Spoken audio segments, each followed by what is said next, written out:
Hello दोस्तों, प्रतिमा GS academy पे आप सभी का स्वागत है। दोस्तों, समीक्षा अधिकारी, सहायक समीक्षा अधिकारी, उत्तर प्रदेश पीसीएस, यूपीएससी जो प्रारंभिक परीक्षा है उसको ध्यान में रख करके भारत का भूगोल और विश्व के भूगोल से संबंधित नोट्स जो हमारे खुद के बनाए हुए हैं उस पर हम चर्चा करेंगे। आप लोग लाइक करें, शेयर करें और जिन दोस्तों ने अभी तक हमारे चैनल को सब्सक्राइब नहीं किया वो सब्सक्राइब कर लें। तो आज का चैप्टर है जलवायु विज्ञान यानी क्लाइमेटोलॉजी। पृथ्वी के सौरमंडलीय गतियाँ। सौरमंडल में पृथ्वी की गतियाँ दो प्रकार की होती हैं, घूर्णन और परिभ्रमण। घूर्णन या परिभ्रमण तथा परिक्रमण यानी रोटेशन और रिवोल्यूशन, ये वार्षिक गति हैं। घूर्णन पृथ्वी का अपने अक्ष पर घूमना घूर्णन कहलाता है। जो पृथ्वी अपने अक्ष पर घूमती है उसे घूर्णन कहते हैं, जबकि सूर्य के चारों ओर एक स्थिर कक्षा में पृथ्वी की गति को परिक्रमण कहते हैं। यानी परिक्रमा किसकी की जाती है? सूर्य की, और परिभ्रमण अपने स्थान पर किया जाता है। घूर्णन पृथ्वी का अक्ष एक काल्पनिक रेखा है। यह उसकी कक्षीय सतह से 66.5 डिग्री का कोण बनाती है। वह समतल को परिक्रमण कक्षा के द्वारा बनाया जाता है, उसे कक्षीय समतल कहते हैं। पृथ्वी अपनी धुरी पर पश्चिम से पूर्व दिशा में 1610 किलोमीटर प्रति घंटा की चाल से 23 घंटे 56 मिनट और 4.09 सेकेंड में यह चक्कर पूरा करती है। इस घूर्णन को पृथ्वी की दैनिक गति कहा जाता है। यहाँ पे ध्यान रहे, जो 4 सेकेंड की बात है, बीच में कुछ मिनट कम हो जा रहे हैं 24 घंटे में, तो इसी को पूरा करने के लिए लीप ईयर का जो व्यवस्था है या लीप ईयर का जो कॉन्सेप्ट है वो इसी को ध्यान में रख करके 29 फरवरी का जो दिन होता है उसमें मैनेज किया जाता है। घूर्णन गति के कारण दिन और रात होते हैं, क्योंकि गोलाकार पृथ्वी का एक समय में सिर्फ आधा भाग ही सूर्य के सम्मुख होता है जहां दिन होता है, जबकि दूसरा भाग जो सूर्य के विपरीत होता है वहां रात होता है। ग्लोब पर वह वृत्त जो दिन तथा रात को विभाजित करता है उसे प्रदीप्त वृत्त कहते हैं। जो दिन और रात को विभाजित करता है उसे प्रदीप्त वृत्त कहते हैं। पृथ्वी पर दिन रात की अवधि बराबर होती है यदि वह अपनी धुरी पर झुकी हुई ना होती। यानी यदि अपनी धुरी पर झुकी नहीं होती तो दिन रात बराबर होता। परिक्रमण यानी रिवोल्यूशन। पृथ्वी की दूसरी गति सूर्य के चारों ओर दीर्घ वृत्ताकार कक्ष में घूमती है, जो 365 दिन 5 घंटे 48 मिनट में पूरा करता है। सूर्य के चतुर्दिक पृथ्वी के इस पूरे चक्र को वार्षिक गति कहते हैं, जिसे परिक्रमण के नाम से जानते हैं। अब दोस्तों, घूर्णन क्या है, परिक्रमण क्या है, आपको जानकारी होगी। तो दिन रात का छोटा होना। साधारणतः एक वर्ष 365 दिन का होता है। ये प्रत्येक चौथे वर्ष में एक दिन जोड़कर संतुलन स्थापित कर दिया जाता है, जिसे लीप वर्ष कहा जाता है। इस गति के कारण पृथ्वी के दिन रात बड़े छोटे होते हैं और ऋतुओं में परिवर्तन संभव हो जाता है। दिन रात का छोटा बड़ा होना व ऋतु परिवर्तन। पृथ्वी अपनी धुरी पर 23.5 डिग्री अक्षांश पर झुकी हुई है। परिक्रमण के दौरान कभी इसका एक भाग सूर्य के पास आ जाता है तो कभी सूर्य से दूर हो जाता है। यह सूर्य की आभासी गति कहलाता है। यानी जो सूर्य की आभासी गति क्या होता है, यानी आभासी गति कहलाती है। वर्ष में 2 बार सूर्य भूमध्य रेखा पर मध्याह्न में ऊर्ध्वाधर स्थिति में होता है, जिसे विषुव कहा जाता है। यह स्थिति 21 मार्च और 23 सितंबर को आती है। जिसे उत्तरी गोलार्ध में क्रमशः वसंत विषु और शरद विषु कहते हैं। यानी कि भूमध्य रेखा पर जब सूर्य की किरणें पड़ती हैं, जो 21 मार्च और 23 सितंबर को होता है, तो ऐसी स्थिति में दिन और रात की स्थिति बराबर होती है।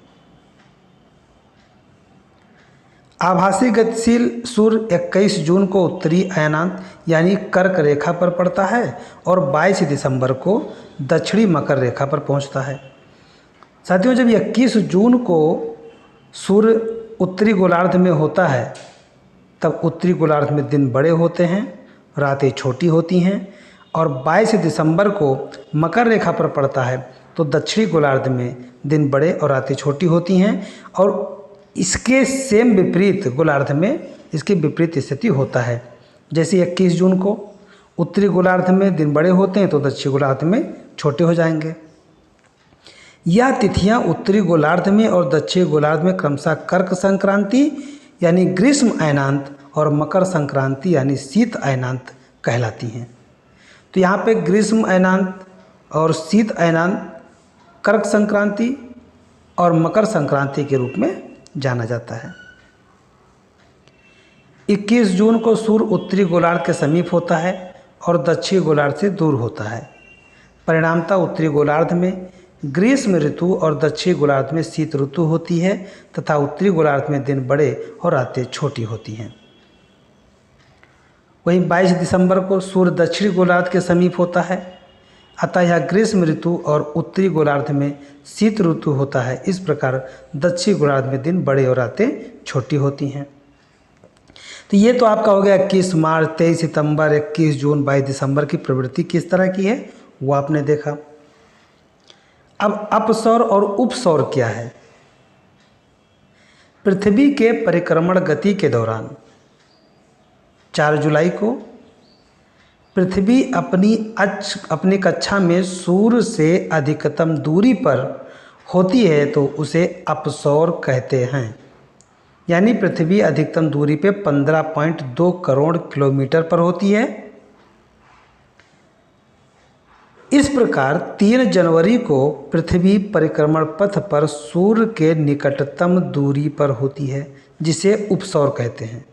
यानी अपसौर की स्थिति 4 जुलाई को होता है, जो कि 4 जुलाई को सबसे दूर पृथ्वी से सूर्य होता है, और 3 जनवरी को सबसे निकट होता है, 14.73 करोड़ किलोमीटर पर होता है। इसे उपसौर कहते हैं। इसका कारण यह है कि पृथ्वी की कक्षा वृत्ताकार न होकर दीर्घ वृत्ताकार है। अब एक प्रश्न यहाँ पे बनता है कि जब पृथ्वी सूर्य के 3 जनवरी को निकट होती है, अब 3 जनवरी को जब पृथ्वी सूर्य के काफ़ी निकट होता है तो यहाँ प्रश्न यह आता है कि 3 जनवरी को, यानी जनवरी में तो हमारे यहाँ ठंडक पड़ती है, और जब सूर्य पास होता है तो गर्मी ज़्यादा होनी चाहिए, तो ऐसी स्थिति क्यों नहीं होती। तो यहाँ पे आपको ध्यान रहे कि जब जनवरी में सूर्य पृथ्वी के पास होता है तो सूर्य दक्षिणायन होता है। यानी कि हमारे यहाँ स्थिति इस तरह की होती है कि उत्तरी गोलार्ध में जुलाई के समय में बहुत दूरी पे होता है, और 3 जनवरी को जब सूर्य पृथ्वी के निकट होता है तब सूर्य दक्षिणायन होता है। यानी गर्मी सर्वाधिक दक्षिण में फिर पड़ती है और हम बच जाते हैं। यानी उत्तरी गोलार्ध की स्थिति में गर्मी से राहत मिल जाती है।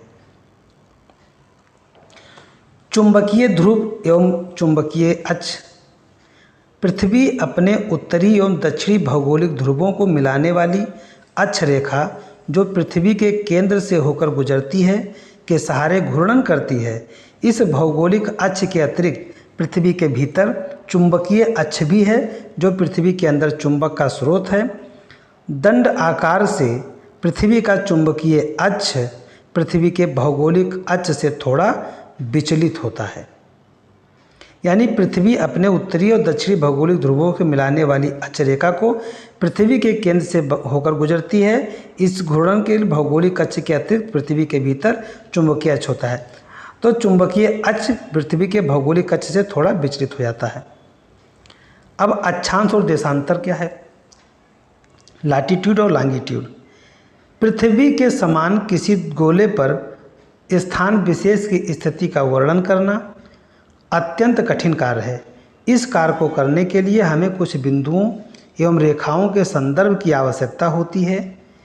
इसी आवश्यकता की पूर्ति के लिए हमने अक्षांश व देशांतर का प्रयोग किया है।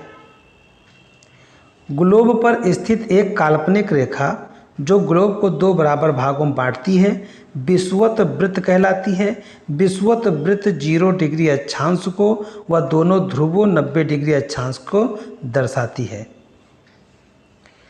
प्रत्येक एक अक्षांश से दूरी लगभग 111 किलोमीटर है। विषुवत वृत्त के उत्तर के सभी समांतर रेखाओं को उत्तरी अक्षांश और दक्षिण में स्थित सभी समांतर रेखाओं को दक्षिणी अक्षांश के रूप में जाना जाता है। ग्लोब के आधे भाग को गोलार्ध कहते हैं। ग्लोब के ऊपरी आधे भाग को उत्तरी गोलार्ध और दक्षिणी आधे भाग को दक्षिणी गोलार्ध के नाम से जाना जाता है। इसी तरह पश्चिम आधे भाग को पश्चिमी गोलार्ध और पूर्वी आधे भाग को पूर्वी गोलार्ध के रूप में जानते हैं। देशांतर। ग्लोब के अन्य महत्वपूर्ण रेखाएं देशांतर रेखाएं हैं। ब्रिटिश राज के वेधशाला ग्रीनविच से गुजरने वाले उस अर्धवृत्त को प्रधान यामोत्तर माना जाता है जो ध्रुवों को जोड़ता है। किसी स्थान की प्रधान यामोत्तर से कोणीय दूरी ही देशांतर कहलाती है। सूर्य के चारों ओर पश्चिम से पूर्व की ओर चक्कर लगाती है, अतः वो स्थान जो ग्रीनविच से पूर्व में है उनका समय ग्रीनविच समय से आगे होता है तथा वो स्थान जो पश्चिम में है उनका समय पीछे रहता है। समय में अंतर की इस दर की गणना देशांतरों के आधार पर की जा सकती है। पृथ्वी लगभग 24 घंटे में अपने अक्ष पर 360 डिग्री घूमती है, अर्थात 1 घंटा में 15 डिग्री एवं 4 मिनट में 1 डिग्री घूमती है। इस प्रकार ग्रीनविच पर दोपहर के 12 बजते हैं तो ग्रीनविच से 1 डिग्री पूर्व में समय 4 मिनट अधिक होता है। ग्रीनविच के समय से 4 मिनट आगे होगा, अर्थात वहाँ दोपहर के 12:04 हो रहा होगा। लेकिन ग्रीनविच से 15 डिग्री पश्चिम का समय ग्रीनविच समय से 1 घंटा पीछे होगा, अर्थात वहाँ सुबह के 11 बजे होंगे। इसी प्रकार जब ग्रीनविच दोपहर के 12 बजे होंगे उस समय अंतर्राष्ट्रीय तिथि रेखा 180 डिग्री पर मध्यरात्रि होगी। तो दोस्तों, जब देशांतर के जहाँ पे लंदन से निकलता है ग्रीनविच मीन टाइम से अगर हम पूरब जाते हैं तो हमारा समय बढ़ जाता है, पश्चिम जाते हैं तो घट जाता है। अंतर्राष्ट्रीय तिथि रेखा। पृथ्वी पर 180 डिग्री देशांतर रेखा पर लगभग अध्यारोपित रूप से स्थलखंडों को विभाजित होने से बचाते हुए एक काल्पनिक रेखा निर्धारित की गई है। इसे ही अंतर्राष्ट्रीय तिथि रेखा के रूप में जाना जाता है। इस रेखा के आर पार जाने पर समय 1 दिन बढ़ा अथवा घटाकर तिथि परिवर्तित किया जाता है। अंतर्राष्ट्रीय तिथि रेखा के बाईं ओर पूर्वी देशांतर और दाईं ओर पृथ्वी का पश्चिमी देशांतर माना जाता है। दोस्तों, ये जो अंतर्राष्ट्रीय तिथि रेखा है ये प्रशांत महासागर से गुजरता है। यदि कोई जलयान पश्चिम देशांतर की ओर अंतर्राष्ट्रीय तिथि रेखा को पार कर पूर्वी देशांतर की ओर जाता है तो 1 दिन जोड़ दिया जाता है। यद्यपि पश्चिमी देशांतर की ओर जाने के लिए अंतर्राष्ट्रीय तिथि रेखा पर पार करने पर दिन घटा दिया जाता है। वायुमंडल का संगठन। तो दोस्तों, ये जो देशांतर हुआ, पृथ्वी का घूर्णन हुआ, दिन रात की प्रवृत्ति हुआ, ये तो मैंने देख लिया। अब हम देखेंगे वायुमंडल का संगठन। पृथ्वी के चारों ओर गंधहीन, रंगहीन, स्वादहीन, पारदर्शी गैसों के मिश्रण का कई सौ किलोमीटर आवरण मिलता है। इसे वायुमंडल कहते हैं। यह लघु सौर विकिरण के लिए पारदर्शी और दीर्घ पार्थिव विकिरण के लिए अपारदर्शी होता है। यानी लघु सौर विकिरण के लिए पारदर्शी और दीर्घ पार्थिव विकिरण के लिए अपारदर्शी होता है। यह पृथ्वी पर ऊष्मा यानी जीवन योग्य औसत तापमान 15 डिग्री सेंटीग्रेड बनाए रखता है। यानी पृथ्वी पर ऊष्मा बनाए रखने में मदद करता है। वायुमंडल का संगठन मुख्यतः 3 तत्वों से हुआ है: गैस, जलवाष्प और धूलकण। वायुमंडल में गैस सर्वाधिक मात्रा में नाइट्रोजन है, फिर ऑक्सीजन है, आर्गन है और कार्बन की मात्रा पाई जाती है। यानी ये क्रम पूछ लेता है तो क्रम भी आपको ध्यान रखना है। वायुमंडल के संगठन में गैस हैं: नाइट्रोजन 78.08% है, ऑक्सीजन 20.94% है, आर्गन 0.93% है, कार्बन डाइऑक्साइड 0.03% है, नियान 0.0018% है, हीलियम 0.005% है, ओजोन हीलियम 0.0005% है और ओजोन 0.406% है और हाइड्रोजन 0.405% है। फिर मीथेन है और क्रिप्टॉन पाया जाता है। अब गैस में नाइट्रोजन गैस 78.08%। नाइट्रोजन वनस्पतियों के लिए अत्यधिक आवश्यक या लाभदायक गैस है। यह दहन या आग को नियंत्रित करती है तथा वनस्पतियों में प्रोटीन का निर्माण करती है। तो नाइट्रोजन गैस का क्या कार्य है? नाइट्रोजन गैस का कार्य है वनस्पतियों के प्रोटीन को निर्माण करना, यानी आग को नियंत्रित करना और वनस्पतियों में प्रोटीन निर्माण करना। तो 2 महत्वपूर्ण काम नाइट्रोजन का है। ऑक्सीजन गैस यह दूसरी सबसे प्रमुख गैस है। इसे जीवनदायी गैस के नाम से जाना जाता है। पेड़ पौधे प्रकाश संश्लेषण द्वारा इसे वायुमंडल में छोड़ते हैं। मनुष्य और जंतुओं के लिए आवश्यक है। ध्यान रहे, मनुष्य और जंतुओं के लिए ऑक्सीजन आवश्यक है, जो कि पेड़ पौधे प्रकाश संश्लेषण के द्वारा वायुमंडल में छोड़ते हैं। ऑक्सीजन गैस अत्यधिक दहनशील गैस है। यह गैस पृथ्वी पर प्राणी जगत में जीवन का आधार है। आर्गन गैस एक सक्रिय गैस है। ये रेडियोजनी स्रोत से मिलती है। इसके अतिरिक्त हीलियम, नियान, क्रिप्टॉन, जीनान जैसी अक्रिय गैस भी अल्प मात्रा में मौजूद रहती हैं। ध्यान रहे, पूछ सकता है कि नियान, क्रिप्टॉन, जीनान किस प्रकार के गैस हैं, तो ये अक्रिय गैस है जो हीलियम, नियान, क्रिप्टॉन, जीनान जैसी अल्प मात्रा में पाई जाती है। कार्बन डाइऑक्साइड एक भारी गैस है। एक ओर यह सौर विकिरण के लिए पारगम्य और दूसरी ओर पार्थिव विकिरण के लिए अपारगम्य होता है। पार्थिव विकिरण को अवशोषित कर पृथ्वी की ओर परावर्तित कर देती है या अपनी इस प्रक्रिया से ग्रीन हाउस गैस उत्पन्न करती है। जहां दूसरी गैसों का आयतन स्थिर रहता है, वहीं जीवाश्म ईंधन के अत्यधिक प्रयोग से औद्योगिक क्रांति से पूर्व इसकी कुल मात्रा अधिक हो गई है। क्योटो प्रोटोकॉल वर्ष 1997 में इसे नियंत्रित करने पर विश्व स्तरीय सहमति हुई है। ओजोन गैस पृथ्वी की सतह से 18 से 35 किलोमीटर की ऊंचाई तक पाई जाती है। यह एक निस्पंदन फिल्टर की तरह कार्य करता है, जो सूर्य के से निकली हानिकारक पराबैंगनी किरणों को शोषित कर पृथ्वी पर पहुंचने से रोकता है। जेट विमानों से निकलने वाले नाइट्रोजन ऑक्साइड तथा रेफ्रिजरेटर से निकलने वाले क्लोरोफ्लोरोकार्बन इस परत को नुकसान पहुंचाते हैं। यानी नाइट्रोजन ऑक्साइड जेट विमान से निकलते हैं और रेफ्रिजरेटर से क्लोरोफ्लोरोकार्बन निकलते हैं, जो कि ओजोन गैस के लिए नुकसानदायक हैं। मॉन्ट्रियल प्रोटोकॉल वर्ष 1987 में क्लोरोफ्लोरोकार्बन उत्सर्जन को कम करने के लिए ओजोन परत के क्षरण को रोकने के लिए विश्व स्तरीय सहमति बनी थी और इसी को ध्यान में रख करके 16 सितंबर को ओजोन दिवस मनाया जाता है। आप लोग ध्यान रखिएगा।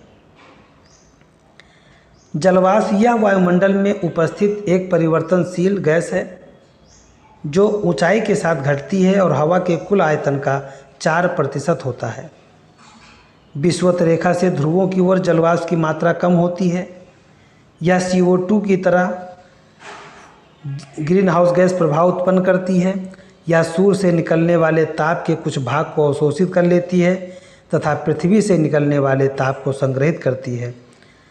जलवाष्प वायु को स्थिर और अस्थिर करने में भी योगदान देता है।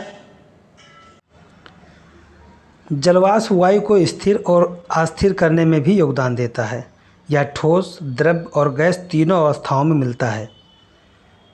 वायुमंडल में कुल जलमंडल का 35% जलवाष्प के रूप में सुरक्षित है। धूलकण।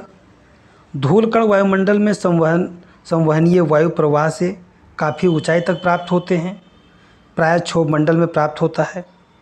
धूलकण का जमाव विषुवतीय और ध्रुवीय प्रदेशों की अपेक्षा उपोष्ण और शीतोष्ण प्रदेशों में शुष्क हवा की अधिकता के कारण अधिक होता है। यानी ये विषुवत और ध्रुवों पर कम पाया जाता है, उपोष्ण और शीतोष्ण प्रदेशों में ज़्यादा पाया जाता है। धूलकण प्रायः सूर्यातप को रोकने और उसे परावर्तित करने का कार्य करते हैं। यह सूर्योदय और सूर्यास्त के समय प्रकाश के प्रकीर्णन के द्वारा आकाश में लाल एवं नारंगी रंग की धारियों का निर्माण करते हैं। धूल और नमक के कण आर्द्रताग्राही केंद्र की तरह कार्य करते हैं, जिनके चारों ओर जलवाष्प के संघनन से बादलों का निर्माण होता है। वर्षा, कोहरा, धुंध आदि इन्हीं के प्रतिफल हैं। वायुमंडल की संरचना कैसी है? संघटन, तापमान, वायुदाब, घनत्व की विभिन्नता व अनेक गुणों की विशेषता के आधार पर वायुमंडल को अनेक परतों में विभाजित किया जाता है। वायुमंडल की सर्वोच्च सीमा अस्पष्ट है। लगभग 10,000 किलोमीटर की ऊंचाई तक इसकी सीमा का पता चलता है, किंतु सिर्फ 32 किलोमीटर तक वायुमंडल का 99% भाग पाया जाता है। इसे 5 विभिन्न संस्तरों में बांटा गया है, जिनका आधार तापमान की स्थिति और अन्य विशेषताएं हैं जो अलग करती हैं, जैसे क्षोभमंडल, इसे ट्रोपोस्फीयर कहते हैं, समताप मंडल, मध्यमंडल, आयन मंडल और बहिर्मंडल। ये 5 अलग अलग मंडल हैं। क्षोभमंडल 0.8 से लेकर 18 किलोमीटर तक पाया जाता है। इसमें nitrogen, oxygen, carbon dioxide, argon ये सब गैसें पाई जाती हैं। समताप मंडल में ओजोन पाया जाता है, ऑक्सीजन पाया जाता है, जो लगभग 18 से 50 किलोमीटर के दायरे में पाया जाता है। मध्यमंडल में जो 50 से 80 किलोमीटर तक है, इसमें नाइट्रोजन, ऑक्सीजन, नाइट्रोजन ये सब पाए जाते हैं गैसें। आयन मंडल में जो 80 से 640 किलोमीटर तक है, इसमें विद्युत आवेशित कण पाए जाते हैं। और बहिर्मंडल जो 10,000 किलोमीटर तक है, हाइड्रोजन, हीलियम गैस आदि पाई जाती हैं।